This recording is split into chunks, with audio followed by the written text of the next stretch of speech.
This is sort of an impromptu video that I wasn't sure if I was going to be making today or not.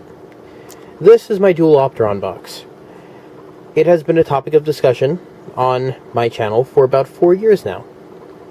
In those 4 years, I've gone from upgrading it from a Athlon XP to an Athlon 64 X2 to this monstrosity of a machine, which entails two socket 940 Opteron 285s at 2.6 gigahertz, 12 gigs of RAM in the amount of 4 2 gig sticks up here, and 2 2 gig sticks under here, down here.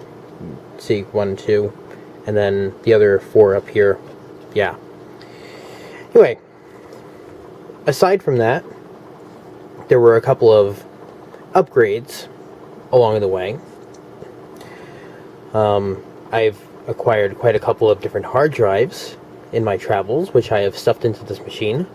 Most notably going from a 200 gig hard drive, which served as the boot drive in the original Athlon XP project box back in 2011-2012, into this machine. And that went and became a 500 gig hard drive someplace around 2014, 2015-ish, something like that. And I know I did make some sort of a video explaining that after a good cleaning, and I think that was the very last dual Opteron box update that I've had on my channel since then. Today I'm changing that. However, today is not a change for good, it is a change for the better. The dual Opteron box, as some may have seen back in June of 2016, somehow suffered from a power supply failure. Now, this is a very common failure that happens with the OCZ power supplies, most notably the Mod Extreme Pro 500, 600, and 750 watts? Maybe it was 700? I don't remember. It's an old model of power supply now. How am I supposed to remember this off the top of my head? But I digress. This is something that plagued me for about a month after it happened, because it meant that immediately I had to find a different power supply. I had to find a different board which could hook up all of my drives, and then use that board to start immediately moving data, everything that was incrementally still there, that had not been moved over to the E60 box, and move it over. I made it happen. Yawning aside, I made it happen. Today, the HP NetServer E60 sleeper machine is my current PC with its i5 2500K, 16 gigs of DDR3 1333, which I would rather love to be 1600, but we all know that nice things never happen, so be it. And 500 gig boot drive, a 1 terabyte WD Green, 2 terabyte WD Green, and two 2 terabyte Hitachi Ultrastars of varying years. However, they still perform about the same, etc., etc. And it's a very nice machine. In the future, I may be doing some upgrades to that, and we'll make another video about that in the future. However, today's video is based on this. And as I've been going on here for about 5 seconds now, not 5 seconds, 5 minutes. As I've been going on for about 5 minutes now, it suffered a failure in June of 2016, which made me move all of my shit over to the other machine. And in this, however, not putting it up on YouTube, I hastily had to drop it in. I did acquire one of these very nice Akbel 550 watt supplies out of a Sun workstation that was being scrapped. And I believe it's this particular model of supply, however I can't get to it at the moment because it's all hooked up and nice and wrapped in here and whatnot.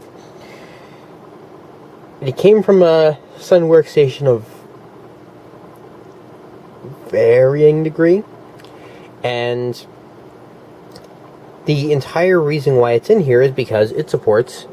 Oh, you can't see that at all. Well, can't fix that in post, but let's see if I can bring it out here into the light since it's going to get unplugged anyway. Come on. Come on. There we go. EPS 12 volt, 8-pin CPU power, 4 for each CPU, 12 volt and ground. And the fun part about that is I need EPS 12 volt in order to run this board. So it was logical conclusion. Drop that in, everything works happy. Right? Right. No. So fast forward 7 months now, since about July. It's March. This morning I started pulling this machine apart. I pulled out the Quadro FX 1800, the Intel Pro 1000 PT, which was in the second slot here, which was only PCIe 4X. So that network card made full use of this entire port and its specifications, electrically at least. And the 3 PCI slots here, which were a Sound Blaster Audigy 2ZS, USB card, and I don't think there was anything in here. And I believe what was here in the last video was that that Rocket Raid card, the 1810SA or whatever it was. Yeah, that didn't work out properly, so I took that out. And upon removing all of these cards, I came upon noticing something that I thought I would never see on this board. Since most of the capacitors on this board are of reputable brand and of reputable origin, imagine my surprise when, I'm going to try and zoom in here so that there's enough light. Imagine my surprise when I found in the depths of this machine that there were 1, 2, 3 caps which had undoubtedly started to release their shmoo out. Yeah, that's not a good thing. This one up here and this one down here seemed to have vented a little bit of magic smoke, but I don't know. This one definitely has a little bit of crud on top, suggesting that it's been there for a while doing that. This one has not yet vented, however, it is puffy. And this one down here, again, sort of looks like it's vented a little bit, but I can't tell for sure. I'd have to go in there and actually take a look at it myself a little bit closer on.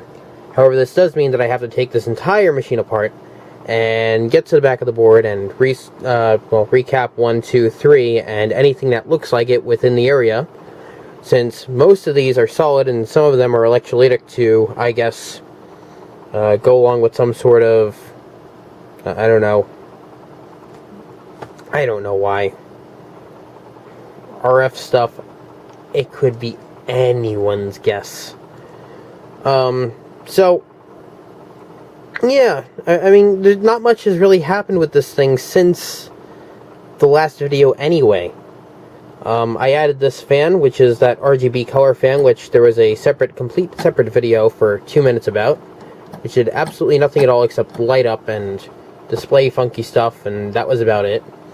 I replaced both of these IDE cables down here with very nice coiled up blue sheath ribbon cables here, and those have, for the most part, been splendid. I've had no problems.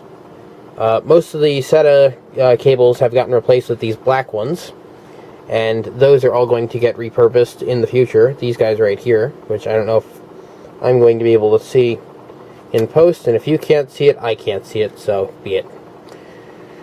And for anyone that was wondering, I did keep the Scythe Ultra case, which is hiding in there someplace. It's in here. I can feel it. I'm holding it right now, and it's still a big meaty fan. But it's come time to dismantle it completely. And so it pains me to do this, but after I go and recap this entire system, I should probably zoom out, shouldn't I? You still can't see the Ultra Ks in there.